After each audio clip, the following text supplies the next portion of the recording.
وقل رب زدني علما.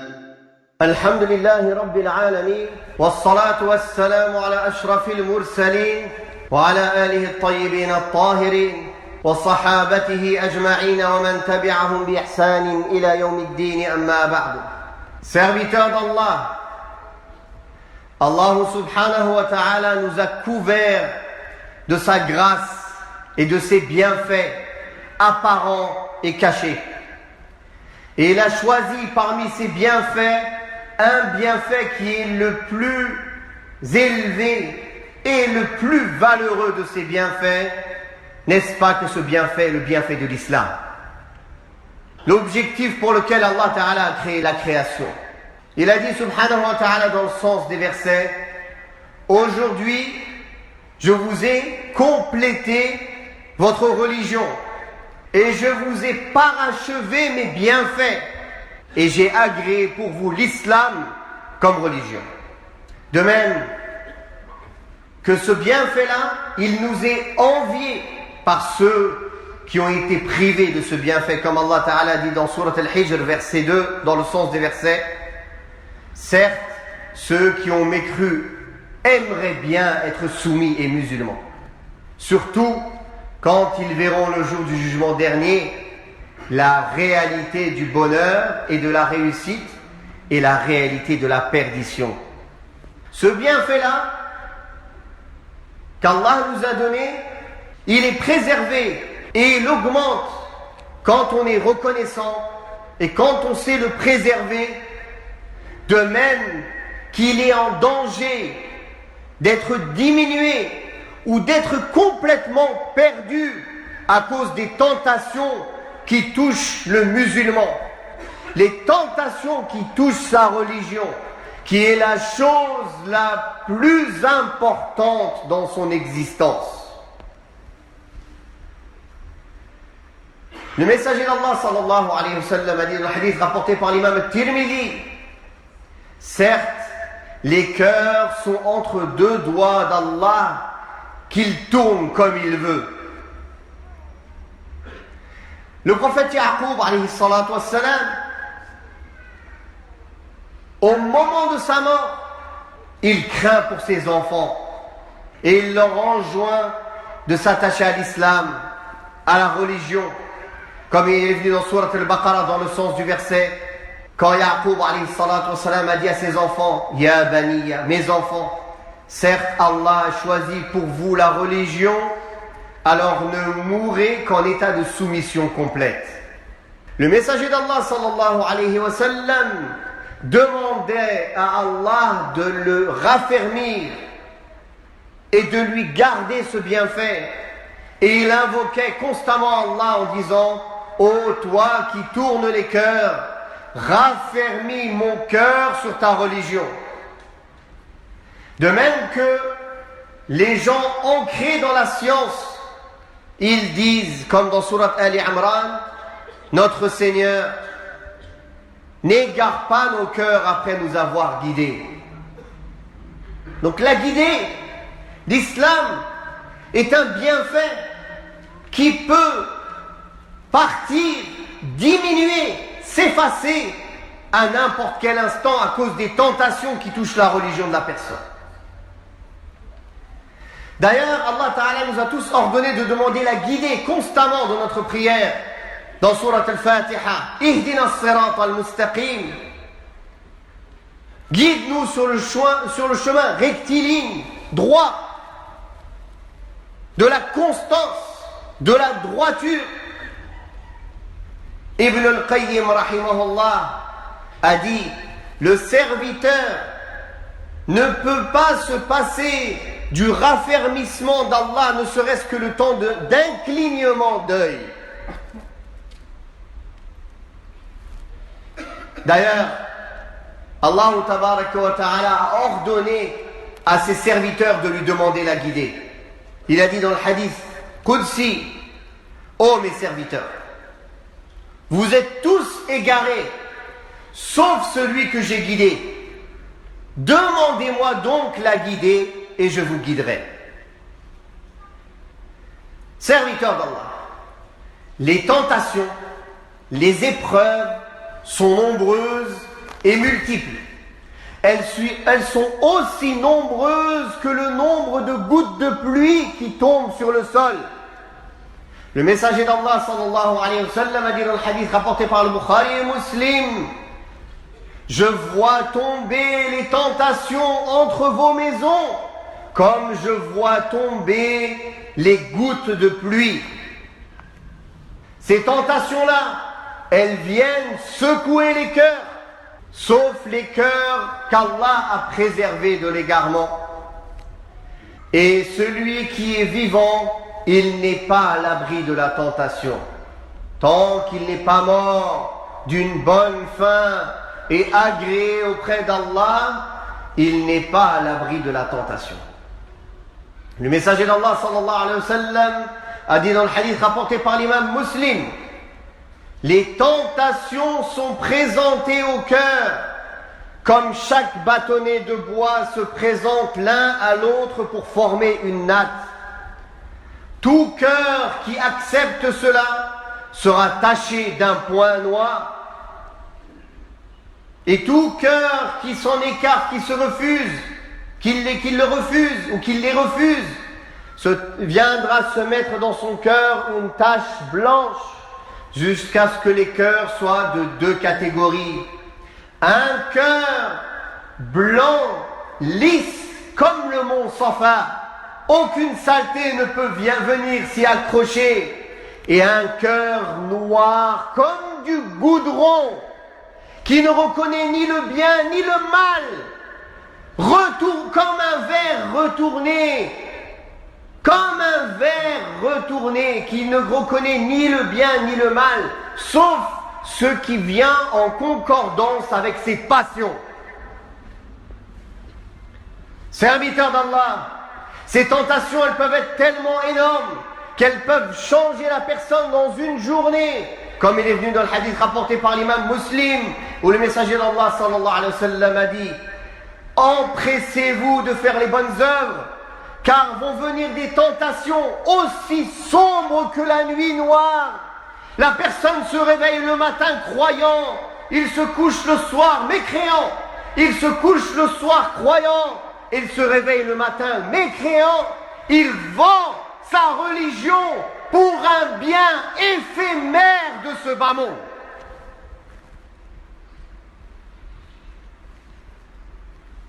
Le messager d'Allah sallallahu alayhi wa sallam demandait à Allah de le protéger des tentations de la vie et de la mort. Le messager d'Allah sallallahu alayhi wa sallam a ordonné à sa communauté de demander à Allah de les préserver des tentations apparentes et cachées, comme il est venu dans le hadith rapporté par l'imam Muslim. On ne peut pas dans un prêche parler de toutes les sortes de tentations qui peuvent atteindre à la religion de l'homme. Mais nous allons résumer deux catégories de tentations. La tentation qui est liée aux choses équivoques et douteuses dans la religion, al-shubuhat. Les croyances erronées, innovées, les chemins dans la religion inventés qui viennent égarer la personne alors qu'il croit qu'il est en train de faire le bien. Et qui va se retrouver le jour du jugement dernier, quand on va réunir ses actes, وَقَدِمْنَا إِلَى مَا عَمِلُوا مِنْ عَمَلٍ فَجَعَلْنَاهُ هَبَاءً مَنْثُورًا. Ces actes-là, ils seront réunis et ils seront comme une poudre de la poussière éparpillée. Elles ne vaudront rien auprès d'Allah. Car toute œuvre qui n'est pas faite sur le chemin du messager d'Allah sallallahu alayhi wa sallam, toute œuvre religieuse qui n'a pas été légiférée par le Coran et la Sunna, elle est rejetée et détestée par Allah. Cette tentation des shubuhat, des choses équivoques, des doutes, elle ne se combat qu'avec la science utile, la science bénéfique, la science qui est puisée des deux sources pures, le Coran et la sunna authentique de notre noble prophète Mohammed sallallahu alayhi wa sallam.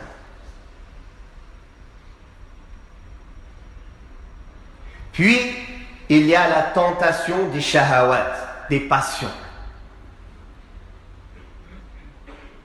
qui viennent attaquer l'être humain de toutes parts. Comme par exemple, la tentation des femmes. Le messager d'Allah sallallahu alayhi wa sallam a dit: je n'ai pas laissé après moi une tentation plus nuisible aux hommes de ma communauté que les femmes.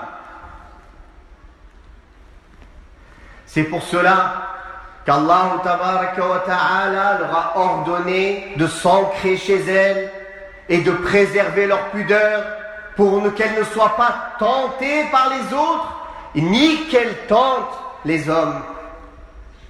Et que si elles ont besoin de sortir pour un besoin, alors elles sortent en se préservant, en préservant leur pudeur, en respectant l'habit de la femme musulmane. L'imam Ibn al-Qayyim rahimahullah a dit: il n'y a aucun doute que le fait de donner la possibilité aux femmes de se mélanger aux hommes, c'est la base de tous les malheurs et de tout le mal. Et c'est la plus grande cause pour subir les châtiments d'Allah généraux sur la communauté. Parmi les tentations, il y a la tentation de l'argent. Le messager d'Allah sallallahu alayhi wa sallam a dit: toute communauté a sa tentation. Et la tentation de ma communauté, c'est l'argent, les biens. Cet argent-là, Allah Ta'ala ne nous l'a pas interdit quand il est pris d'une manière licite et utilisé pour un objectif louable. Mais il devient interdit quand la personne en fait son objectif. Et il devient un abd, abdan lid-dinar wa dirham. Ça devient un serviteur du dinar et du dirham, ou de l'euro et du dollar. Et que l'amour de l'argent a empli son cœur. Et que ses pensées, dès le matin jusqu'au soir, ne sont dirigées que vers les choses matérielles et l'argent.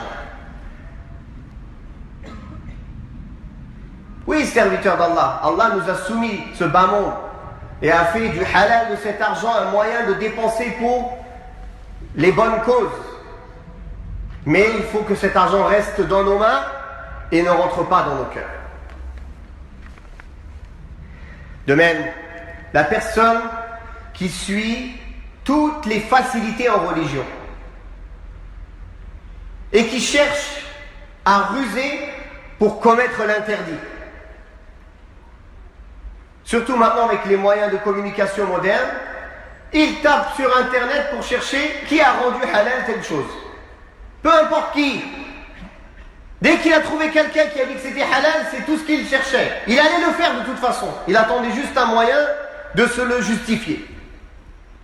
Alors de cette manière, il y en a, ils se sont rendus halal, le riba, le prêt usuraire. D'autres qui se rendent halal, le zina. D'autres qui se rendent halal, les enivrants. D'autres ils n'ont rien laissé des choses illicites en islam sans qu'il les ait rendus halal.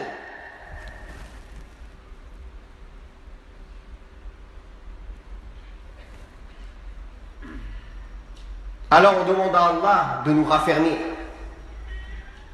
Et Allah a ordonné au prophète sallallahu alayhi wa sallam, appelle à cela dans le sens des versets dans Surat Shura, et sois constant comme il t'a été ordonné et ne suis pas leurs passions. Ne suis pas leurs passions. Sulayman al-Taymi rahimahullah a dit: si tu prends les facilités de chaque savant et tu les réunis, tout le mal sera réuni en toi. Ibn Hazm et l'imam al-Dhahabi rahimahullah ont dit: celui qui cherche les dérogations ou les facilités dans la religion, c'est un hérétique pervers.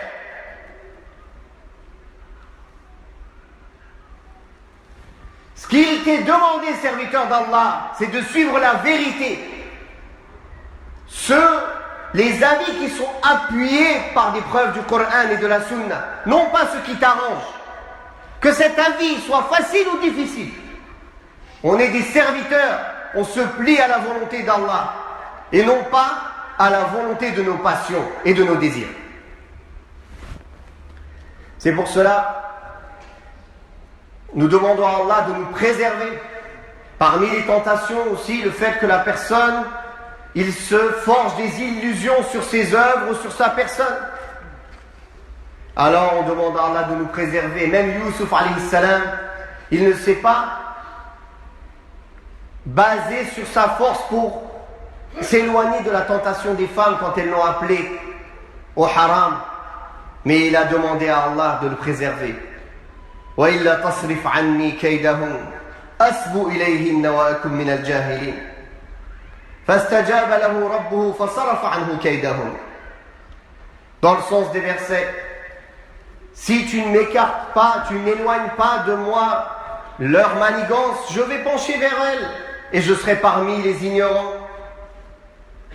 Alors Allah a accepté son invocation et il a écarté de lui leur manigance. C'est pour cela, serviteur d'Allah, pour être préservé de ces tentations-là, il faut avant tout comprendre et connaître la valeur de ce bienfait qu'Allah nous a donné, qui est le bienfait de l'islam. Et faire toutes les causes et tous les moyens pour préserver ce bienfait en étant reconnaissant envers Allah. Car un bienfait, il est préservé et il augmente par shukr, par la reconnaissance, et il diminue et disparaît à cause de l'ingratitude. Et la reconnaissance envers Allah, c'est de lui obéir, de pratiquer ses obligations, de lire le Coran, de comprendre ses sens, de les mettre en application, d'aider les orphelins, les nécessiteux, les faibles, de se remettre en question et savoir qu'à n'importe quel instant, la mort peut venir nous chercher. Et l'imam al-Qurtubi, rahimahullah, a dit: il n'est pas connu qu'une personne meure sur une mauvaise fin si il est constant dans son apparence et que son intérieur est pur. Par contre, il est connu que les gens qui insistent sur les grands péchés et qui vont face aux énormités dans l'égarement, ceux-ci meurent sur une mauvaise fin. Et comme vous le savez, le plus important, c'est la manière dont on meurt. Et je vais finir avec le hadith d'Abdullah ibn Mas'ud, radiyallahu anhu, que vous connaissez tous, la fin du hadith. La personne fait les œuvres des gens destinés au paradis en apparence, jusqu'à ce qu'il ne reste entre lui et le paradis qu'une coudée. Dhira' fayasbiqu alayhi al-kitab. Sa destinée le devance, il fait une œuvre des gens de l'enfer et il entre en enfer. Et la personne fait les œuvres des gens de l'enfer en apparence jusqu'à ce qu'il ne reste entre lui et l'enfer qu'une coudée. Dhira' fayasbiqu alayhi al-kitab. Sa destinée le devance, il fait une œuvre parmi les œuvres des gens du paradis et il y entre. Ne sois pas rassuré, ne sois pas tranquillisé. فَلَا يَأْمَنُ مَكْرَ اللَّهِ إِلَّا الْقَوْمُ الْخَاسِرُونَ. Ne se sentent en sécurité de la ruse d'Allah que des gens perdants. Mais vis entre l'espoir et la crainte, et fais ton maximum pour préserver ce bienfait de l'islam en l'apprenant correctement et en le mettant en pratique, tout en s'éloignant des égarements et des équivoques, que ce soit dans les shubuhat, dans les équivoques ou les shahawat ou les passions. نسأل الله أن يوفقنا وإياكم لما يحبه ويرضاه. ربنا لا تزغ قلوبنا بعد إذ هديتنا وهب لنا من لدنك رحمة إنك أنت الوهاب. ربنا آتنا في الدنيا حسنة وفي الآخرة حسنة وقنا عذاب النار. وصلى الله على محمد وعلى آله وصحبه وسلم والحمد لله رب العالمين. وقل رب زدني علما.